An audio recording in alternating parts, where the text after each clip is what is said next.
Local clinic burns to the ground under mysterious circumstances.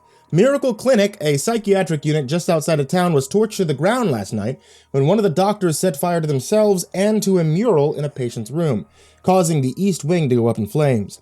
When the first responders arrived and put the fire out, they took the doctor into custody, who insisted that he was trying to destroy the mural. He provided the following transcripts as the reason for his acts of arson. Patient file. RJ 47355. At approximately 3:30 this afternoon, the patient presented with symptoms of labored breathing, intense hallucinations, and severe self-inflicted injuries to the torso and legs.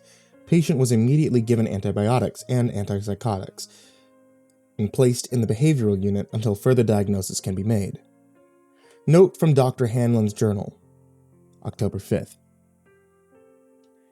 I worked in behavioral and mental health for almost 30 years, so I feel like I've seen it all.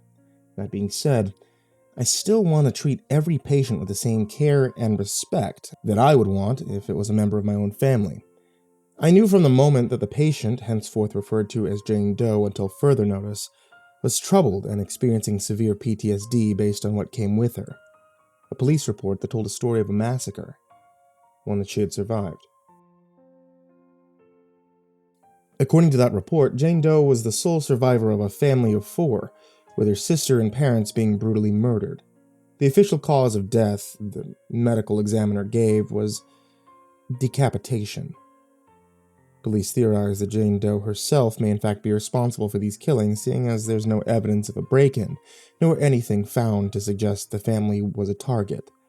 Once she recovered from the antipsychotics that we administered, I intended to have a full interview with her and discover as much of the truth as possible. October 6th. I wasn't able to speak to the patient yesterday. The medicine we gave her seems to have had a calming effect. When she woke up, nurses found that she had been scribbling on the wall, a variety of different caricatures, all of which seemed to focus on the holiday of Halloween. Interview with Jane Doe. Good afternoon. My name is Dr. Gregory Hamlin. Can you tell me your name? Melody. Patient is fidgety and uncomfortable. Seems obsessed with continuing to draw. I couldn't help but notice the lovely artwork that you've been making. Can you tell me more about it? Patient's eyes appear bloodshot and dilating quickly as though experiencing hallucinations. HalloweenTime. And what's that? Jack and Jill went up a hill to bury their dog, but didn't want him dead. So they made 2 more holes and went in the ground and stayed with him instead. Patient is singing this as she paces around the room, noticeably distracted by looking at 2 smaller cartoonish sketches in the wall, both of which were wearing ghost costumes. So, are those Jack and Jill? Can you tell me more about them? Dead now. Like all things should be. No need to be afraid. That's how we all are made. Again, the patient is acting erratically and starts to draw what looks like a large arching door. Melody, can you tell me more about this Halloween town? Time. It's just a show. Just to show that no one knows. But they will. They'll make the nightmare real. She's sketching faster now, looking noticeably exhausted and confused as though she isn't in control of her motions. What is that? What happened to your family? This seemed to disturb her even more. She paused, and she looked at me with troubled eyes. Dead now. All dead. Just like she said. All because of this! I had to call 2 orderlies in to sedate her. It took well over the recommended dosage to get her back to calm state, and after which we chose to have her strapped down and administer other tests. They also requested a blood sample to determine if she might be in our database. End of interview. October 6th, evening. Thanks to the sample I took, I had determined that the patient is a 17-year-old female from a local nearby community who was on her way to finishing up her school year earlier thanks to virtual classes. Nothing in the files from her high school or her PCP show any family history of mental illness. A review of her electronic devices was made by the police, however, and they found an unnamed file, which seems to solidify the theory that the patient harmed herself and the others of her family. Thanks to a colleague in the PD, it shows Melody and this other young girl both asleep in their room, both with the sound on. It sounds like one of them is singing, and reminds me of the strange jingle that Melody was humming to me as we talked. What's this all about? I decided to fast forward the video and see if anything happened. Around the midway mark, Melody is standing up, looking like she was in a daze of sleepwalking. It's difficult to see what is in her hand, but it looks like a pillow. To my shock and surprise, I watch as Melody smothers her friend to death. I could hear the screams as her friend writhed and tried to fight back, but this first girl was too strong. All the while, she kept singing that bizarre jingle over and over. Hey there, it's time for a scare. Won't you come with me today? Don't be afraid, we'll have a parade. All the livelong day. She said, over and over, as she held the pillow over her friend's face. Autopsy report confirms the girl died of asphyxiation. Then Melody turned around and went back to sleep as though nothing had happened at all. A few hours later in the video, she rose up again and began to scream bloody murder, shocked that her friend was dead. And then, something turned the video off. I don't know for sure what, but it wasn't Melody, as she was too scared trying to resuscitate her friend. My initial thoughts in the video are that Melody entered into some type of hypnotic state that allowed her to act out on an impulsive behavior against her friend, and then later her parents. I have no idea what connection this has to her drawings, but I am insisting to the police that she remain here under observation until we can determine what is her current mental state. October 7th. Second interview with Melody Bradshaw. I'm sorry for the timing of this interview, but the police have asked that I ask some basic questions to determine your state of mind. Is that okay? Sure. Do you know where you are? Miracle Medical, I think. Yes, that's right. Do you know why you're here?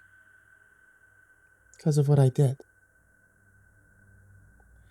And what is that, Melody?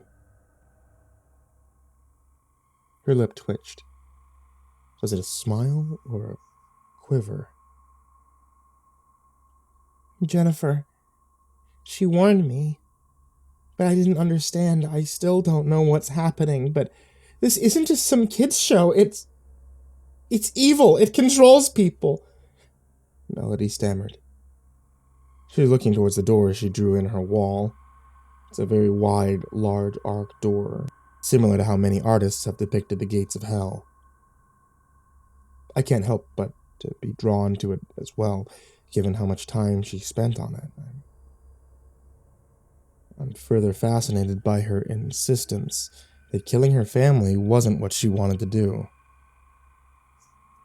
Jennifer told me that there was one more episode of HalloweenTime. I just didn't know I would be a part of it, she said, looking down at her shaking hand. I tried to press her further about what role her friend had in this entire bizarre story, and instead found that she was returning to a catatonic state. Unfortunately, it isn't the first time that I've seen patients attempt to push responsibilities over to another party, especially to a victim. I have to take what Melody has told me with a grain of salt. Still, part of me is disturbed by the things that I have seen and heard. Melody was not deranged before the incident, and instances of sudden madness do not happen often in the general public. My buddy at the PD has also told me that they did a check of the other girl's belongings and found no evidence to suggest Melody's theory, one that Jennifer was the cause of her sudden obsession with a cartoon show, one that doesn't exist. I can't help but to draw comparisons to a case in the northwestern U.S., and I'm afraid that I have little choice but to believe Melody is doing the same and using an insanity argument to avoid jail time. I'll be finishing up my report and handing it over to the authorities in the morning. October 8th. Police officers arrived this morning and escorted Melody to a holding facility upstate. However, upon entering her cell, we've discovered that the patient is missing. Furthermore, we've had discovered that the video file of that evening had been thoroughly scrubbed. No evidence of a break-in can be determined, and no trace evidence can be found to see where she could have left the padded room. Police are continuing an ongoing investigation. Dr. Henlon's internal notes. I returned to the room to get a better look at the sketches. Call me crazy, and disturbed as well, but I feel convinced that something was different about them now that Melody had disappeared. And I was right. I could see now that the drawing of the door was changed, altered somehow to show it unhinged, and it had a forced perspective of a hallway drawn within the cracked open door. My mind felt like I was going insane as a part of me considering the possibilities that somehow Melody had slipped into the walls and escaped that way. I instructed nurses not to bother the room for 24 hours so that we could document every drawing and try to compare them to any possible cold cases in the Tri-County area. When I returned home that evening, I couldn't help but to notice that I had an email in my inbox, straight from the patient herself, or rather, from the mysterious HalloweenTime that she claimed to have been so fond of. I'll try my best to dissect what the video shows, and then send the evidence to the police. I can't help but be mortified, though, that this may be a message from beyond the grave.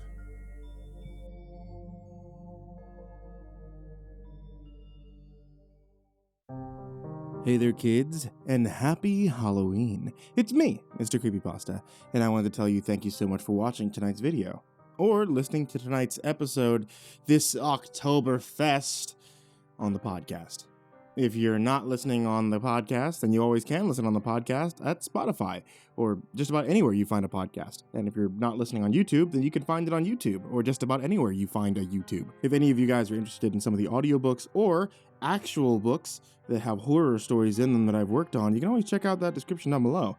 In there's a couple of different links to some horror books and horror audiobooks and new things, like hopefully there'll be a Tales from the Gas Station Volume 3 link down there in the next few days, which I'm referring to right now, because if you look and it's out, it'll be there.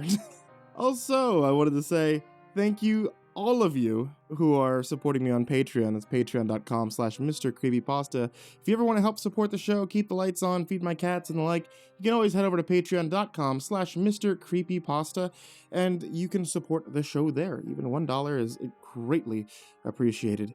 And I have a very special thank you to these guys, such as Jordan Alexander Sanchez, Mr. Thud, Ken Lando Higuchi, Chompski, Nico, kaeo, Tristain Pelton, Stephen VanHuss, Chance Burnett, Deanna Kraus, G. Weevil 3, TheRedOakShieldVirus, CoryxKenshin, Pothead Holmes, Rival 1, JimboTheHutt, Caspian, Jordan Nells, The Village Witch, Hades' Nephew, Jordan Wayne Deckard, Bradley Leipe, and Charron, Acid System, Mike Bullock, Fooly Cooly Dude, Prozac and Pancake Appreciation, Brian Arse, Cryptic Nightmares, Shadow Morningstar, Brianna Wright, Someone You Love, Said the King 56, Bad Honey, S-Man, Kiri the Sloth, Thomas Burgett, Liam Newman, Sky Harbor, Caleb Dougal, Last Blade Song, Rafael Rodriguez, The Ginger Bros, and Aaron Stormcrow. And another thank you to all you guys who are in the description down below.